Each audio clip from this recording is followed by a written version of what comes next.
नमस्कार, मी केतकी चितळे. बातमीच अशी धक्कादायक वाचून उठली आहे की काय बोलावं काही कळत नाहीये यावर. म्हणजे ज्या लोकांनी तुम्हाला मतही दिलं नाही त्याला स्ट्रेंथन करायला, त्याचं बळकटीकरण करण्यासाठी तुम्ही त्यांना 10 कोटी रुपये देताय. तुम्ही बधीर आहात की तुम्ही आम्हाला बधीर करून सोडणार आहात? मी नेहमी म्हणत होते की लोकसभामध्ये तर कोणाला मत द्यायचं हे ठरलेलं आहे, त्यात काही प्रश्नच नव्हता. कारण सेंटर मला माझा प्रधानमंत्री कोण हवाय हे बघून मत दिलेलं होतं.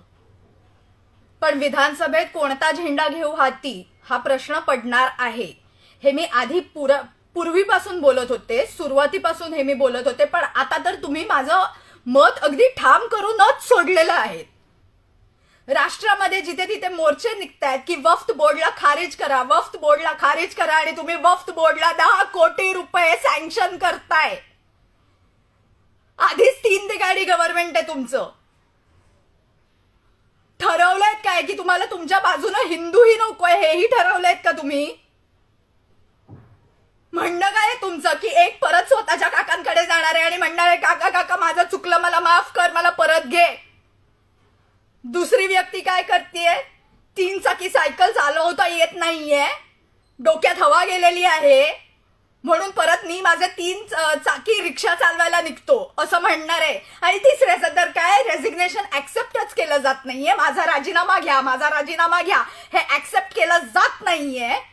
म्हणून ह्या पद्धतीने तुम्ही राजीनामा सोडा. तुम्ही दरिद्रीपणा करणार आहात का?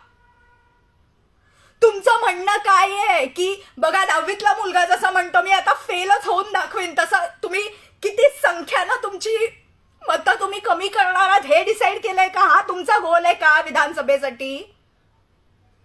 म्हणणं काय आहे तुमचं नेमकं? स्पष्ट क्लिअर कट सांगून टाका हे काय आहे. वफ्त बोर्डला आम्ही अपीस करण्यासाठी, त्यांच्या बळकटीकरण करण्यासाठी आम्ही पैसा देतोय म्हणजे काय आहे?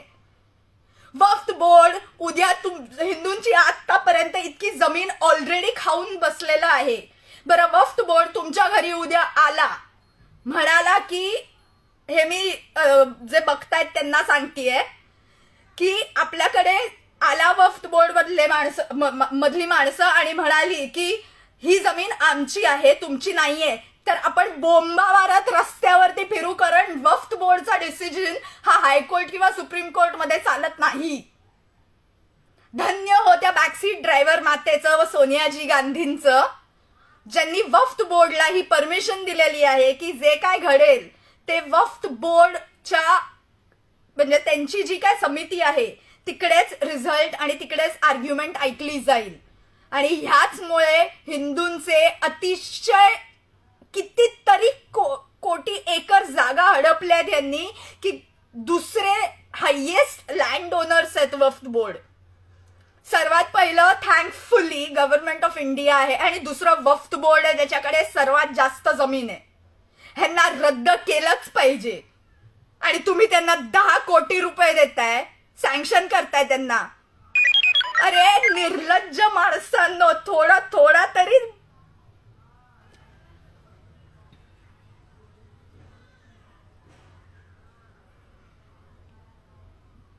संघाला तोडलत, सनातनींना तोडताय. नोटाला आयुष्यभर मी शिव्या घालत आलेले आहे की नोटा एवढा भिकारीपणा ह्या जगात नसेल.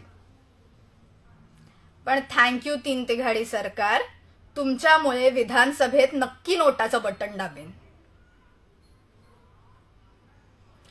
असंच जर चालत राहिलं ना तर बंगाल सारखी परिस्थिती महाराष्ट्रात यायला फार वेळ लागणार नाहीये. तिकडे दीदी बोलावतेच आहे बांगलादेशींना, इकडे तुम्ही रोहिंग्यांना जागा द्याल.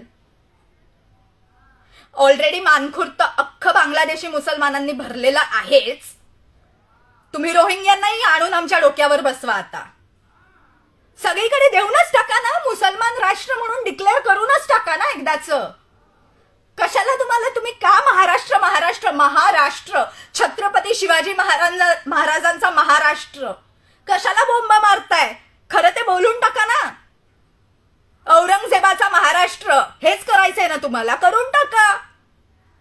कशाला थांबलात, कोणाची वाट बघताय?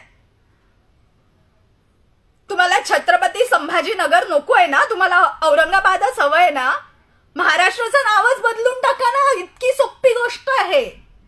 आणि उगाच छत्रपतींचं, फुल्यांचं, आंबेडकरांचं, सावरकरांचं कोणाचंही नाव घेऊ नका, त्यांचा अपमान करू नका त्यांचा महाराष्ट्र म्हणून.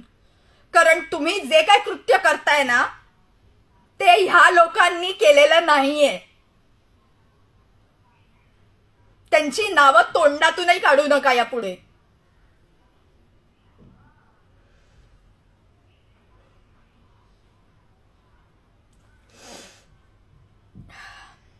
जय हिंद, वंदे मातरम, भारत माता की जय.